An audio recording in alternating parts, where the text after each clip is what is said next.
there, YouTube. This is Mr. Lubufu, and I'm here with more Fate Reforged spoilers. Quite a few good cards spoiled today, and I'm going to go over each and every one of them. So let's begin with Temporal Trespass. Now, Wizards of the Coast decided to reprint another piece of power with Delve on it. First one was Ancestral Recall. Now it's time for Time Walk. 8 colorless and 3 blue with Delve to take an extra turn and then exile it. Well, I have mixed opinions of this card.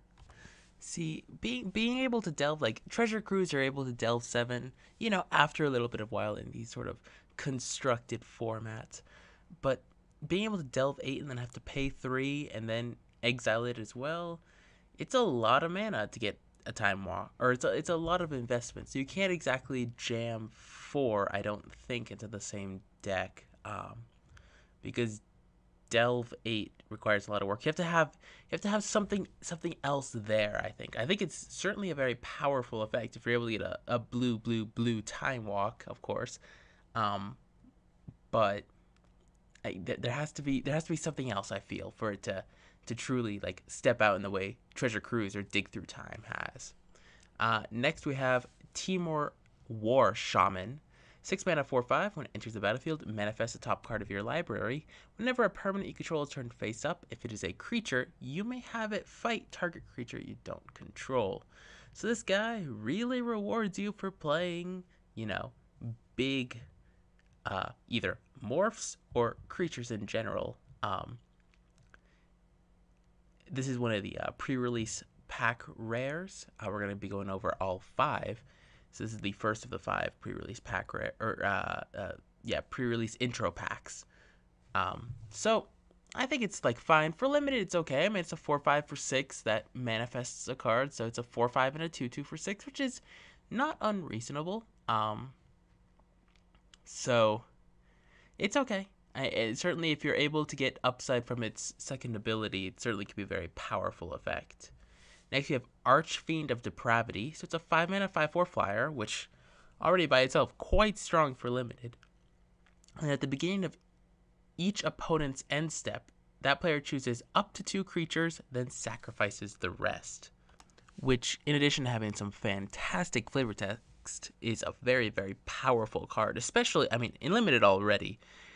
People have talked about this in constructed formats. I'm not sure if it's quite there, but it's a very, very powerful demon. Again, in limited, it's. I think this is just like an absolute bomb, rare. Play it, be happy. You have a 5/4 flyer for 5 that also forces them to sack creatures.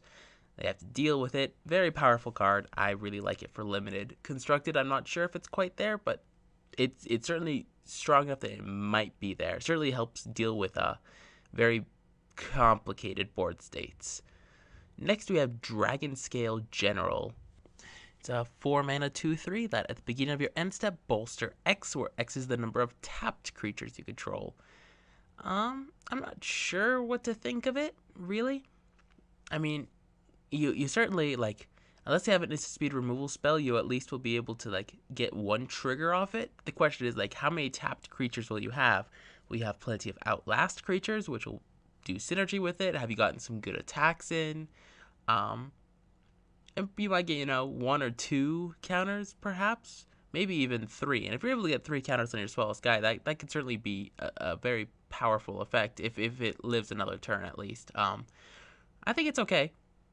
Certainly strong for limited. I think it's not quite there for constructed playability. Next, this is not one of the intro rares, but we have Jeskai Infiltrator.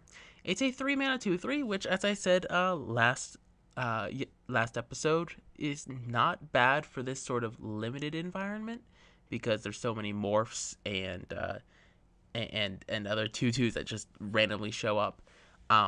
But this has some really complicated text. Let's go over it. So it can't be blocked as long as you control no other creatures. So already, since they got rid of the word unblockable, is kind of a fun sentence to say. When it deals combat damage to a player, exile it and the top card of your library in a face-down pile. Shuffle that pile, then manifest those cards. So this is interesting. Um, Certainly, if you're able to connect with it, you're like, oh, free value, and it's fine. It's not like a super powerful effect, I don't think. Um, it certainly adds a new dimension to the game, and it certainly seems like it's going to be fun to play with. I don't think it's going to be like insane and limited or anything like that, but it's a card that I think I would have to just try out to get a feel for it. On the other hand, Sage Eye Avengers, the blue intro pack rare, um, it's a 4/5 for 6, which already not terribly useful. It has prowess, which is good, but whenever it attacks, you may return target creature to its owner's hand if its power is less than its power, which is pretty good. Being able to have a repeatable unsummon effect is not bad at all, especially if they are like casting one big creature, like attack, prowess trigger, or like cast a couple spells, prowess trigger, and bounce your big guy, and then you take 7 or something ridiculous like that. I think this card's very strong for limited. Definitely if not bomb rare, it's at least very powerful. 6 mana is a lot, and if you remember River Wheel Aerialists, which in itself not a particularly pleasant sentence to say, it was strong-ish. This card is I think has some serious upside for limited, not for constructed, but for constructed.